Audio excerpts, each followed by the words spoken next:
So I thought we should start today just by thinking about people that helped us along the way.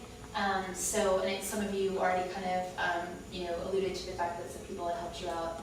So what I'd like for us to think about is when we were in college,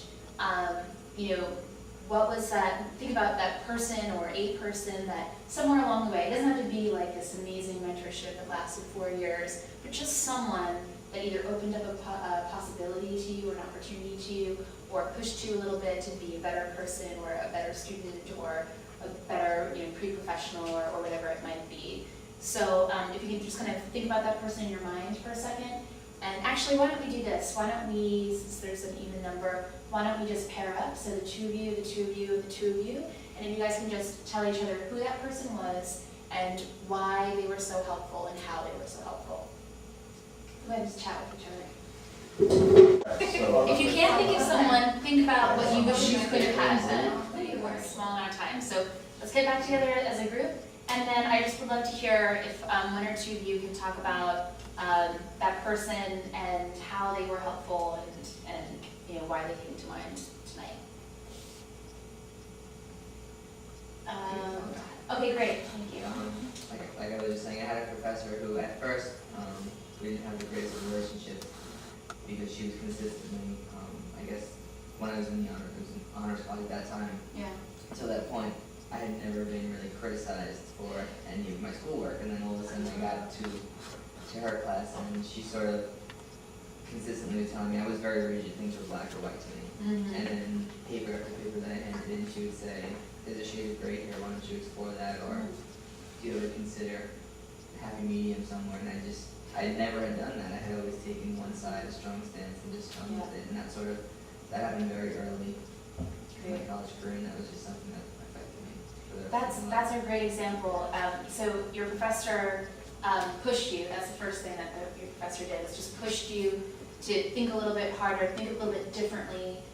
She obviously knew you could, otherwise she wouldn't have suggested it in the first place. So she saw something in you, she pushed you a little bit to get to that place. That's the first thing. And then the second thing is she encouraged you to critically think it from a different perspective. And so as we're going through this exercise, these are the things that we're going to try and kind of pull out of these stories, or what are some great strategies that we can all employ as mentors when we work with mentees. So pushing someone just a little bit, just enough to get them to start thinking from a different perspective, open a person's world completely. So that's a great pushing, and then also in a supportive way, of course, but then also encouraging critical thought is really great. How about you?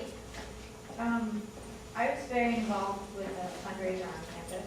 Okay. And the director of student life at the school was also very involved. Mm-hmm. And early on I had like a lower level kind of just like getting things done position. But he, I guess, saw that I had a passion for it, so he suggested that I take on a stronger, higher position. Mm-hmm. And I was kind of like, well, I'm not really sure if I can do it. It was only the end of my sophomore year, and I had only been involved for 1 year.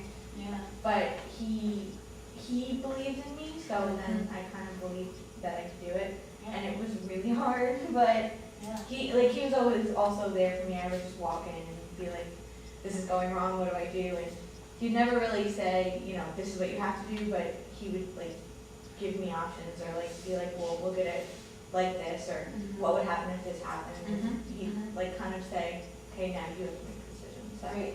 I love that. So there's a lot there, actually. There's a lot that this guy did really, really well as far as for a role of a mentor. So the first thing is he identified a passion, and that's going to be your role as a mentor, is to, first you get to know them, right? You can't just dive right in with advice or they're going to shut down.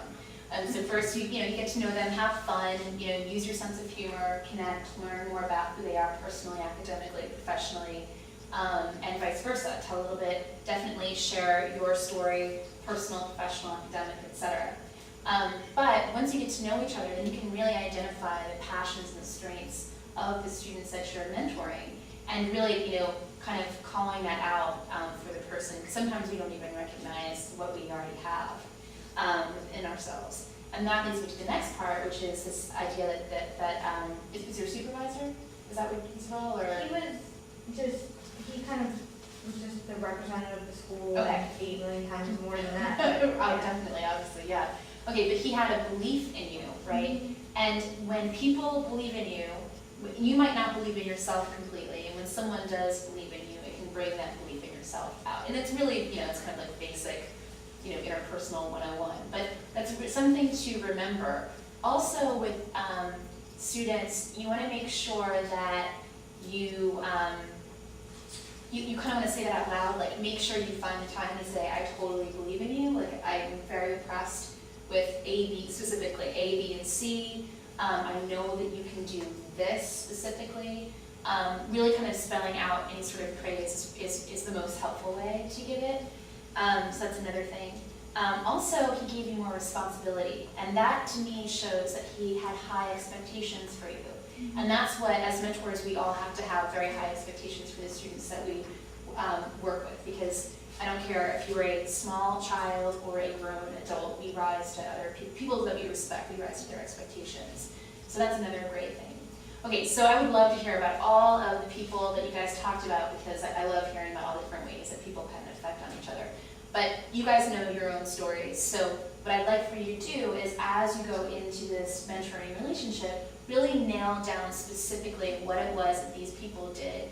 Or if you couldn't come up with a role model or a mentor, then think about what they didn't do. I heard someone say there was a lot of inconsistency with advisors. Okay, well, a great mentor is consistent.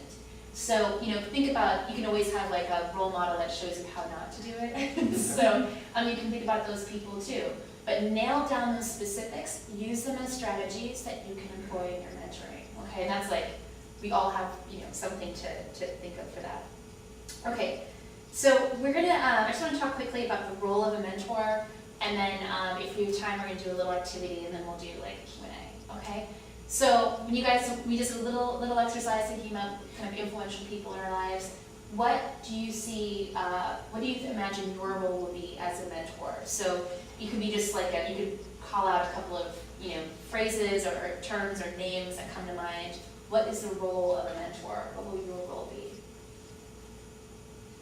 Advisor. An advisor, yeah, absolutely. Sounding board. A sounding board, yeah, that's right. And a sounding board implies that there's listening involved, right? And so it's really important to be an active listener, especially in the very beginning. Ask questions and then be quiet and just let them talk. Because that's part of the getting to know you process. And the more information you have, obviously the better you can help them. Great. Cheerleader. A cheerleader, yeah, totally, absolutely. A lot, even a little bit of cheer can really motivate someone to be the best that they can be. So absolutely a cheerleader.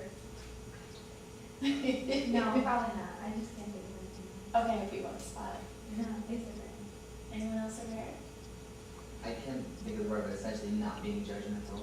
Whatever Yeah. that word is. Yeah, absolutely. So you want to be open-minded and able to see, you have a really interesting role as a mentor because you're not their best friend. And actually, I would advise you not to try and be their best friend. It makes things confusing. And sometimes your role as a mentor is to dole out a little tough love. It's a lot easier to do that when you're not someone's bestie. Okay, so, right, so you want to, just kind of think about that. So yeah, so a mentor's role, you can really step back and objectively assess the situation. And of course, you're going to have a connection with your mentee. It's not like you're going to be this wall. But yeah, I think that's a very important part of being a mentor. Absolutely. Were you going to say something? I think maybe just presenting them with options that they might not have thought of. Yeah, absolutely. Absolutely. Just, you think about what you knew when you were a freshman in college, and now what you know. As far as what the possibilities are out there for your career, for the careers that are out there, for everything, really. And it's not that as a freshman, it's not like you're an idiot, that's why you don't know these things. It's just because you've had less life experience. So your role is absolutely to really share not just your experiences, but your friends' experiences and your colleagues' experiences and experiences that you've read about. And that just, the more you talk, the more and more possibilities and broader someone's future can be. And that's a really powerful role that you can have as a mentor.